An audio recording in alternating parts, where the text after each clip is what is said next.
अब हम बात कर रहे हैं भाषा और बोली की, कि भाषा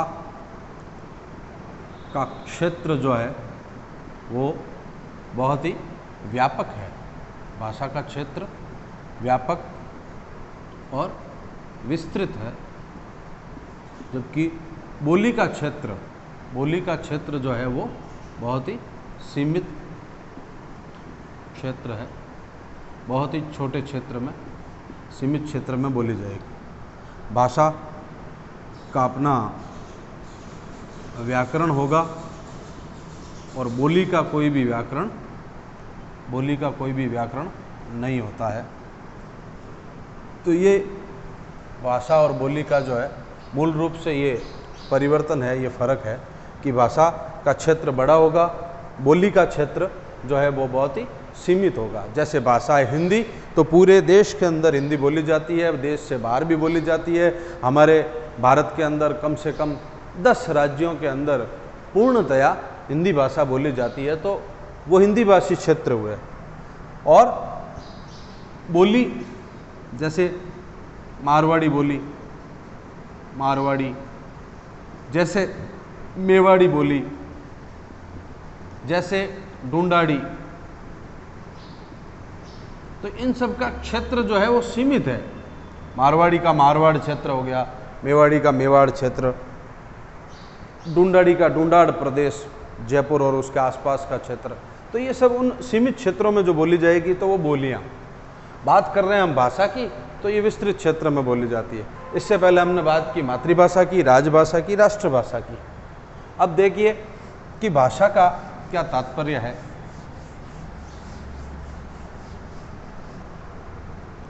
कि भाषा के भी कितने रूप? 2 रूप। कौन कौन से? एक भाषा का मौखिक रूप होता है। कौन सा रूप? मौखिक।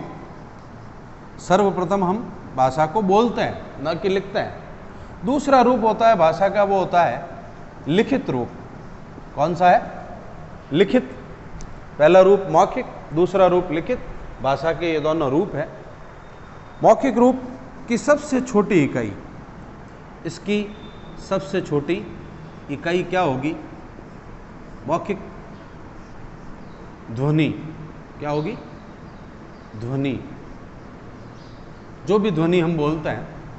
लिखित भाषा की सबसे छोटी इकाई, सबसे छोटी इकाई क्या होगी? वो होगी वर्ण। क्या होगी? वर्ण होगी। मौखिक भाषा की छोटी इकाई ध्वनि है।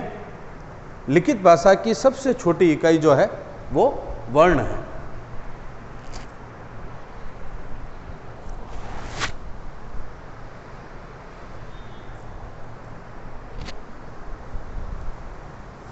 तो अब बात करें भाषा, बोली। भाषा के 2 रूप, मौखिक रूप और दूसरा लिखित रूप। मौखिक रूप में सबसे छोटी इकाई उसकी है ध्वनि, और लिखित रूप में सबसे छोटी इकाई है उसकी वर्ण।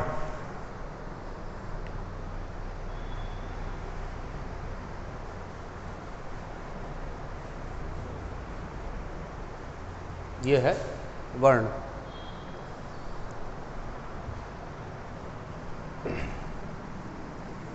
अब लिखित रूप में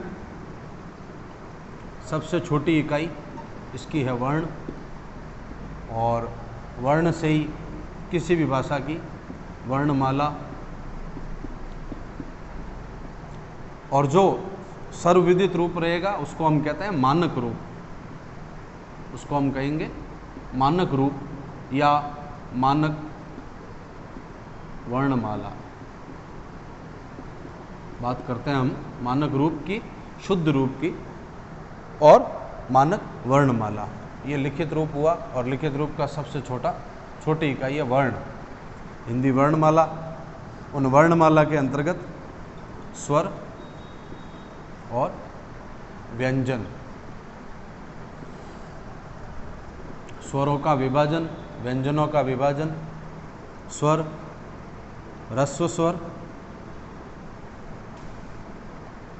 और दीर्घ स्वर। ह्रस्व स्वर और दीर्घ स्वर। व्यंजनों में स्पर्श व्यंजन, ऊष्मीय व्यंजन, ऊष्मीय व्यंजन, ये स्वर और व्यंजन कोई भी भाषा में। लेकिन बोली का कोई भी आपके क्या नहीं रहेगा, व्याकरण नहीं होता है। भाषा को तो हम व्याकरण के माध्यम से, भाषा चाहे आपके हिंदी भाषा है, भाषा आपके चाहे संस्कृत भाषा है, भाषा चाहे आपकी अंग्रेजी भाषा है, आप इन सारी भाषाओं को अगर सीख सकते हैं आसानी से, तो इसका मूल कारण यह है कि इनका जो है व्याकरण है। लेकिन बोलियों का कोई व्याकरण नहीं, बोली का कोई व्याकरण नहीं होता, इसलिए हम उसको अभ्यास के द्वारा ही सीख सकते हैं, उसका कोई नियम नहीं। लेकिन भाषा का, प्रत्येक भाषा का व्याकरण है, और व्याकरण है तो उसका नियम है। लेकिन भाषा का व्याकरण है, और व्याकरण है तो उसका एक नियम है, और उन नियमों को हम करेंगे लिपिबद्ध। किसकी सहायता से? लिपि की सहायता से। तो बात आ गई यहाँ पर कौन सी लिपि? देवनागरी। कौन सी लिपि? जो बचपन से आप पढ़ते आ रहे हैं कि हिंदी की लिपि कौन सी है? देवनागरी। ये हिंदी के साथ साथ संस्कृत और हिंदी, गुजराती, कोंकणी और नेपाली, इतनी सारी भाषाओं की जो है लिपि है देवनागरी।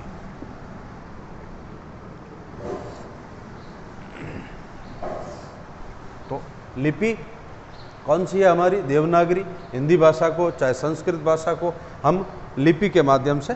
तो अब आपके ये 3 मूल शब्द आपके जो कोर्स के अंदर है, सर्वप्रथम है आपके कोर्स में भाषा है और व्याकरण है, और तीसरा बिंदु आपके लिपि है। तो भाषा के बारे में विस्तृत चर्चा हमने आज कर ली है। अब हम अगले बिंदुओं में व्याकरण, लिपि और तत्पश्चात आपके अगला जो बिंदु है आपके शब्द शक्तियाँ, इस पर हम आगे से आगे चर्चा करते रहेंगे।